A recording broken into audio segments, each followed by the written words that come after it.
Biosfer. Biosfer adalah lapisan bumi yang dapat ditinggali oleh makhluk hidup.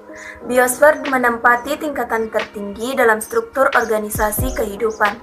Biosfer dapat pula didefinisikan sebagai ekologi global karena mencakup seluruh bioma yang ada di bumi.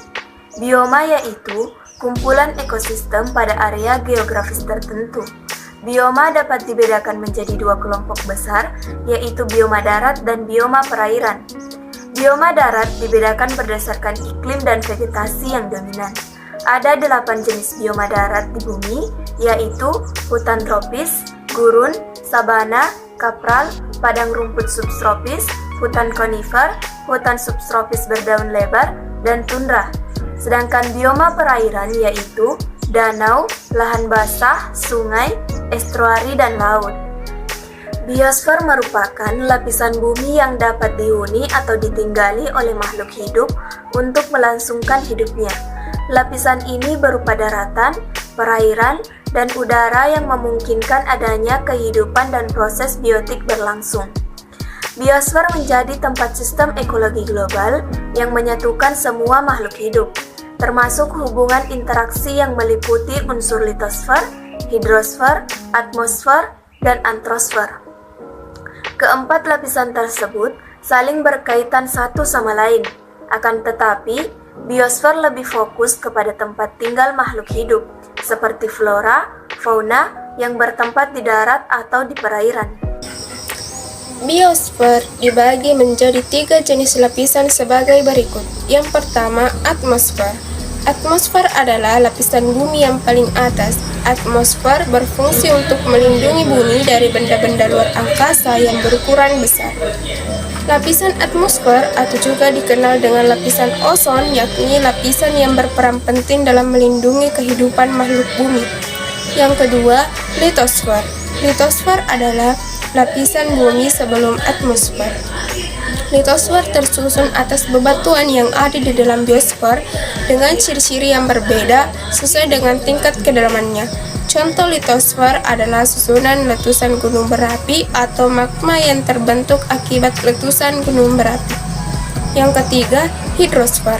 Hidrosfer adalah susunan biosfer yang terdiri dari sejumlah air atau perairan, contohnya adalah sungai, samudra, dan laut. Hidrosfer berperan penting dalam kehidupan makhluk hidup.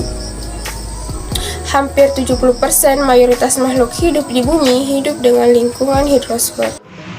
Jadi yang kedua itu adalah makhluk hidup.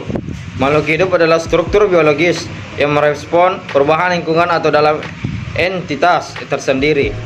Makhluk hidup memiliki organisasi biokimia kompleks yang memungkinkan mereka untuk memproses zat dan memanfaatkan energi yang merespon perubahan. Awal mulanya, dunia ini hanya sebatas planet yang kosong dan lama-kelamaan dunia ini penuh dengan makhluk-makhluk yang menempati bumi ini dan mulailah terjadi kehidupan di dunia ini. Sejarah kehidupan di bumi dapat diungkap melalui fosil. Fosil telah menjadi bukti yang paling kuat untuk menjelaskan tentang kejadian makroevolusi.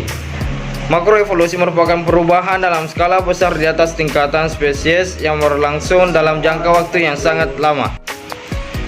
Ciri-ciri sebuah benda hidup atau makhluk hidup ialah 1. Melakukan pertukaran zat atau metabolisme, yakni adanya zat yang masuk dan keluar. 2. Tumbuh atau bertambah besar karena pertambahan dari dalam dan bergerak. 3. Melakukan reproduksi atau berkembang biak. 4. Memiliki irabilitas atau kepekaan terhadap rangsangan dan memberikan reaksi terhadap rangsangan itu. 5. Memiliki kemampuan mengadakan adaptasi terhadap lingkungan. Asal mula kehidupan manusia di bumi. Asal mula kehidupan manusia di bumi dijelaskan beberapa teori, yaitu yang pertama yaitu teori abiogenesis. Abiogenesis, A artinya tidak, bio artinya hidup, genesis artinya pembentukan. Kehidupan berasal dari materi yang tidak hidup atau benda mati, dan pembentukannya terjadi begitu saja atau secara spontan. Yang kedua yaitu teori biogenesis. Teori biogenesis ini Bio artinya hidup, genesis artinya pembentukan, di mana kehidupannya berasal dari makhluk hidup pula. Yang ketiga yaitu teori kosmoswa, yang dimana makhluk hidup di bumi berasal dari luar bumi atau planet lain. Benda hidup yang datang ini mungkin berbentuk spor aktif, jatuh ke bumi lalu berkembang biak, disebut kosmoswap. Yang keempat yaitu teori Urey, yang dimana bumi pada mulanya kaya akan gas-gas metana atau CH4, amoniak NH3, hidrogen H2, dan air H20. Zat ini merupakan unsur-unsur penting yang terdapat dalam tubuh makhluk hidup. Diduga karena adanya energi dari aliran listrik, halilintar, dan radiasi sinar kosmos. Unsur-unsur itu mengandalkan reaksi kimia membentuk zat-zat hidup. Zat-zat hidup ini yang mula-mula terbentuknya kira-kira dengan virus. Zat tersebut berkembang dan jutaan tahun lalu menjadi organisme. Yang kelima yaitu teori Oparin dan Haldane, yang dimana Oparin menyatakan bahwa makhluk hidup terjadi dari senyawa kimia yang pada waktu itu di atmosfer belum ada oksigen bebas. Pendapat ini didukung oleh Haldane yang berpendapat bahwa makhluk hidup terjadi dari hasil reaksi kimia antara molekul-molekul di dalam lautan yang panas karena lautan suhunya yang tinggi, sehingga energinya dapat digunakan untuk berlangsungnya reaksi kimia. Teori evolusi. Teori evolusi merupakan sebuah teori yang membahas mengenai perubahan atau perkembangan makhluk hidup, asal-usulnya, serta keterkaitan genetiknya antara satu makhluk hidup dengan yang lainnya. Dalam teori evolusi, perubahan atau perkembangan makhluk hidup terjadi karena kombinasi tiga proses utama, yaitu variasi, reproduksi, dan seleksi alam. Adapun menurut para ahli, Anaximander berpendapat bahwa asal mula kehidupan di bumi adalah lautan. Maka dari itu, semua makhluk hidup yang ada di bumi, termasuk manusia pada awalnya adalah ikan.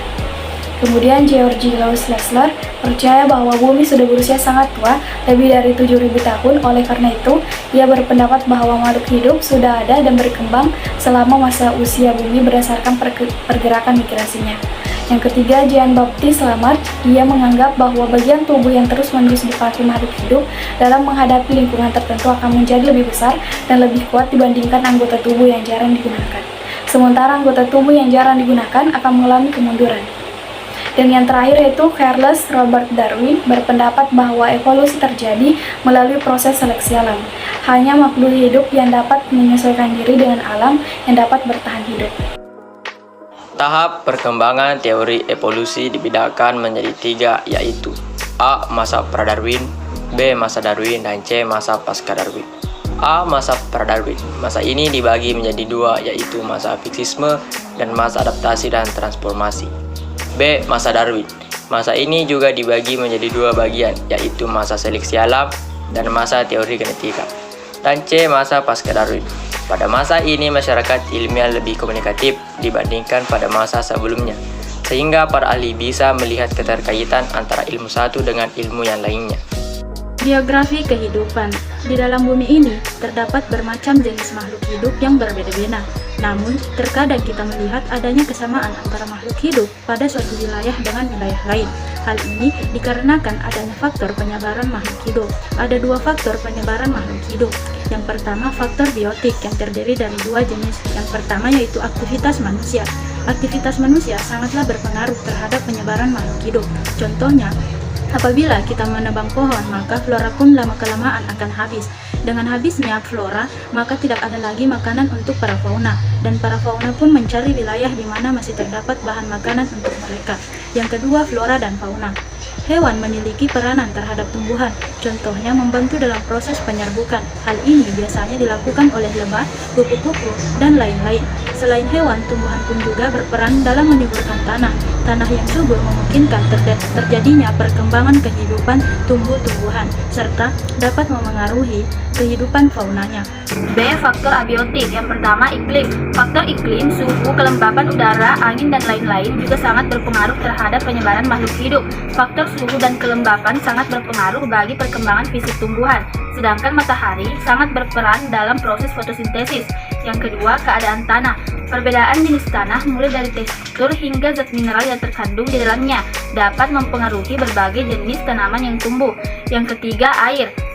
Air mineral memiliki peranan penting bagi tumbuhan, yaitu dapat melarutkan dan membawa makanan yang diperlukan bagi tumbuhan dari dalam tanah. Yang keempat, tinggi rendah permukaan bumi. Permukaan bumi terdiri dari berbagai macam relief, seperti daerah pegunungan, pantai, daratan rendah, dan perbukitan. Perbedaan tinggi rendah permukaan bumi mengakibatkan adanya variasi suhu udara.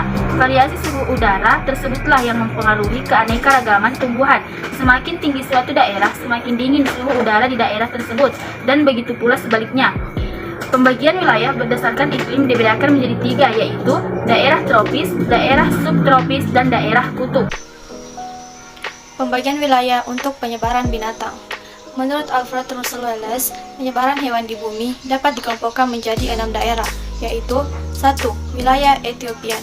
Wilayah yang penyebarannya meliputi benua Afrika, dari sebelah selatan Gurun Sahara, Madagaskar, dan selatan Saudi Arabia. Contoh, zebra, jerapah, gajah, dan gorila. 2. Wilayah Palearktik.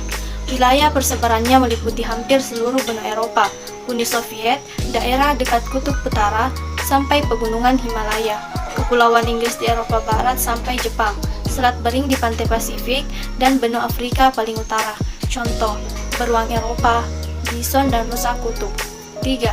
Wilayah Nearktik. Persebarannya meliputi wilayah Amerika Serikat, Amerika Utara dekat Kutub Utara, dan Greenland.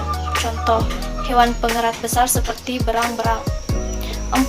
Wilayah Neotropikal. Persebarannya meliputi Amerika Tengah, Amerika Selatan, dan sebagian besar Meksiko. Iklim di wilayah ini sebagian besar beriklim tropik dan bagian selatan beriklim sedang. Contoh, kerah dan tapir. 5. Wilayah Oriental. Wilayah penyebarannya meliputi daerah Asia bagian selatan, pegunungan Himalaya, India, Sri Lanka, Semenanjung Melayu, Sumatera, Jawa, Kalimantan, Sulawesi, dan Filipina. Contoh, harimau, gajah, tapir, dan kerbau. 6. Wilayah Australian.